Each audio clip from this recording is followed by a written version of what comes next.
Hello everyone, this is Sidhu Sa. Welcome to Tell YouTube channel.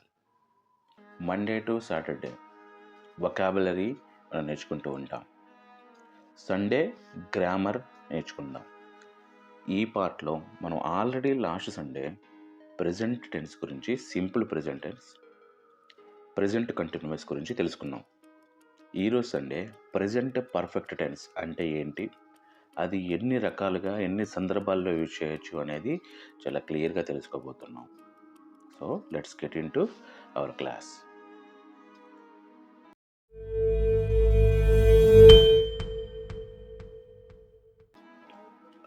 How to use, దీన్ని ఎలా వాడాలి? First of all దీని basic structure అంటే formula follow అవ్వాలి. First subject has లేదా have plus past participle V3 and వెర్బ్స్లో V1 V2 V3 ఉంటాయి కదా, V3 మనం పాస్ట్ పార్టిసిపుల్ అంటాం. ఇది దాని బేసిక్ స్ట్రక్చర్ వచ్చేసరికి. హ్యాజ్ ఎప్పుడు వాడాలి, హ్యావ్ ఎప్పుడు వాడాలో చూద్దాం. ఇంగ్లీష్లో మనకి ఫస్ట్, సెకండ్, థర్డ్ ఇలా పర్సన్స్ ఉంటాయి. ఫస్ట్ పర్సన్ అంటే I, we and us. Second person అంటే you, your. Third person he, she, it, that, this, they ఇలా చాలా ఉంటాయి. వీటిలో ఫస్ట్ అండ్ సెకండ్ పర్సన్కి ఎప్పుడూ కూడా హ్యావ్ యూజ్ చేయాలి. థర్డ్ పర్సన్లో సింగులర్కి హ్యాజ్ యూజ్ చేయాలి. ఇది చాలా ఇంపార్టెంట్ పాయింట్, గుర్తుపెట్టుకోవాలి. ప్రెజెంట్ పర్ఫెక్ట్ టెన్స్ యూజ్ చేసినప్పుడు ఫస్ట్ అండ్ సెకండ్ పర్సన్కి హ్యావ్ యూజ్ చేయాలి. థర్డ్ పర్సన్లో సింగులర్కి మాత్రమే హ్యాజ్ యూజ్ చేయాలి. దే, దోస్, దీస్ ఇచ్చినప్పుడు వాటికి హ్యావ్ యూజ్ చేయాలి, ప్లూరల్ కాబట్టి అవన్నీ. ఈ విషయాన్ని గుర్తుపెట్టుకోవాలి ఖచ్చితంగా. సో ఇది మనకి తెలుసుకున్నాం. ఇప్పుడు మనం అసలు ఇది ఫస్ట్ యూజ్ ఎలా యూజ్ చేయొచ్చు. ఫస్ట్ యూజ్ వచ్చేసరికి completed actions with relevance to the present. ఆ పనులు ఎప్పుడైతే చాలా కాలం క్రితం పూర్తయినాయి, బట్ వాటి ఎఫెక్ట్ ఇప్పటికి కూడా ఉంది. పని పూర్తయింది బట్ ఇప్పటికి కూడా అది దాని ఎఫెక్ట్ ఉంది.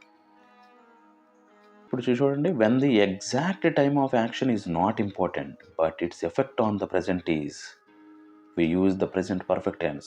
అంటే ఆ పని ఎప్పుడైపోయిందని మనకు సంబంధం లేదు, ఏ టైం మనకు అవసరం లేదు అది, బట్ దాని ఎఫెక్ట్ ఇప్పటికి కూడా అప్లై అవుతుంది కాబట్టి అలాంటివి యూజ్ చేసుకోవాలి. I have finished my homework. So నేను నా హోంవర్క్ని ఫినిష్ చేశాను.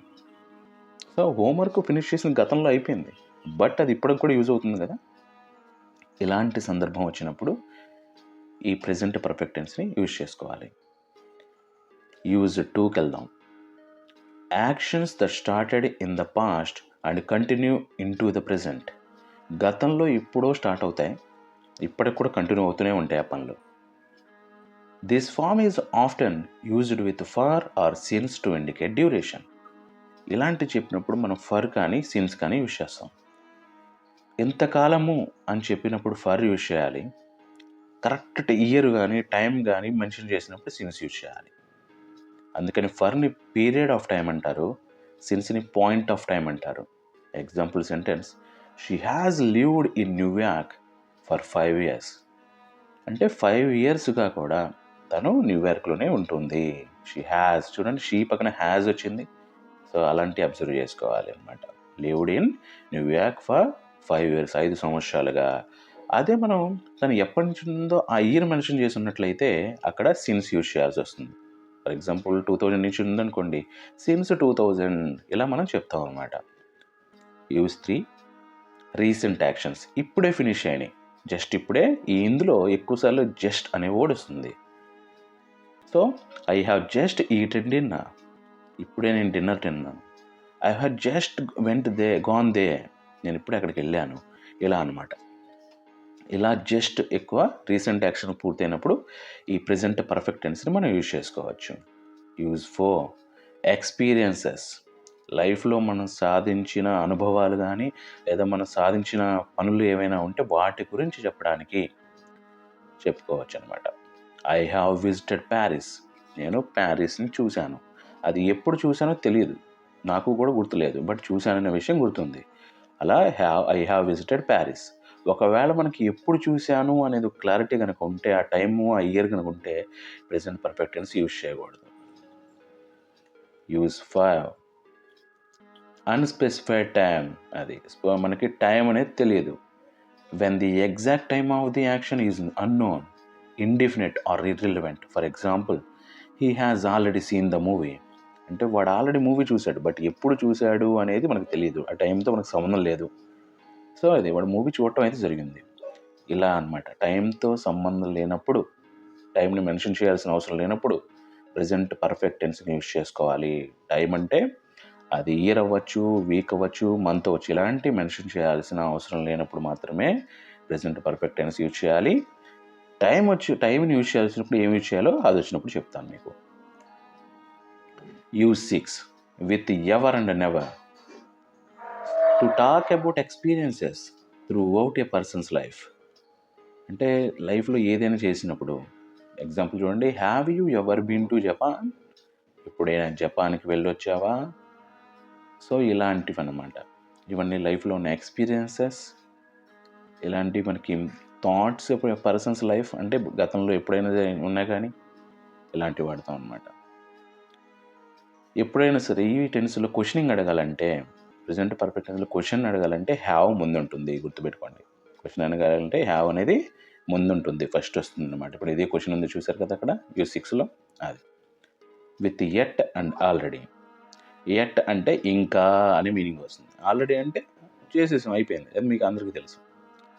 To indicate whether something has happened up to the present moment or not. For example, I haven't finished my work yet. నేను ఇంకా నా పని పూర్తి చేయలేదు. To indicate whether something has happened up to the present moment అంటే ఇప్పటి వరకు కూడా ఏది జరగలేదు లేదా జరిగిందా అని చెప్పడానికి అనమాట. I haven't finished my work yet. అదే ఇక్కడ పూర్తి చేశానని చెప్పాలంటే I have already finished my work. I have already finished my work అని చెప్పచ్చు. ఇలా. Use 8 emphasizing change or continuity. So ఏదైనా ఒకటి పని మారింది, సిచ్యువేషన్ మారింది, లేదా కంటిన్యూగా జరుగుతూనే ఉంది అనేది చెప్పడం కోసం దాన్ని స్ట్రాంగ్గా చెప్పడం కూడా. ఎంఫసైజింగ్ అంటే గట్టిగా చెప్పడం అనమాట, స్ట్రాంగ్గా చెప్పడం. అలాంటి సిచ్యువేషన్లో మనకి ప్రెజెంట్ పర్ఫెక్ట్ టెన్స్ యూజ్ చేయొచ్చు. Example, the city has grown significantly in the past decade. So city అనేది, ద సిటీ హ్యాజ్ వచ్చింది సరే, సిటీ అనేది కూడా, ఆ పేరు కూడా మనం అదేంటంటే థర్డ్ పర్సన్ లాగా చూసుకోవాలి మనం. Grown significantly in the past decade. So గత 10 సంవత్సరాలుగా, డికేడ్ అంటే దశాబ్దం, గత దశాబ్దంగా కూడా సిటీ అనేది మనం గుర్తించదగినంత పెరిగింది అనేది చెప్పుకోవడం కోసం అనమాట. ఇవన్నీ కూడా చేంజెస్, అందులో ఒక మార్పు అయితే జరిగింది కదా, అది కంటిన్యూగా ఉంది కదా అది కూడా. సో ఇలాంటివి మనం చెప్పుకోవడానికి ఇన్ని యూసేజ్లో కూడా ప్రెజెంట్ పర్ఫెక్ట్ టెన్స్ ఇన్ని రకాలుగా యూజ్ చేసుకోవచ్చు. ప్రెజెంట్ పర్ఫెక్ట్ టెన్స్ మనకి ఈ టెన్సెస్ని, వీటిని జాగ్రత్తగా ఫాలో అవుతేనే స్పోకెన్ ఇంగ్లీష్లో కానీ అకాడమిక్స్లో కానీ మిస్టేక్స్ జరగకుండా ఉంటాయి. ఇవి ఎన్ని రకాలుగా వాడచ్చు అర్థమైంది కదా. ఇంకా మీకు ఇంకా అర్థం కాబట్టి ఎగ్జాంపుల్ సెంటెన్సెస్ నేను ఇంకా ఇచ్చాను, వాటిని కూడా మీరు ఫాలో అయితే ఇంకా కొంచెం క్లారిటీ వస్తుంది. ఏదైనా ఉంటే మీరు కామెంట్లో డౌట్ ఎక్స్ప్రెస్ చేస్తే నేను వాటిని ఏదో ఒక వీడియోలో క్లియర్ చేయడం జరుగుతుంది.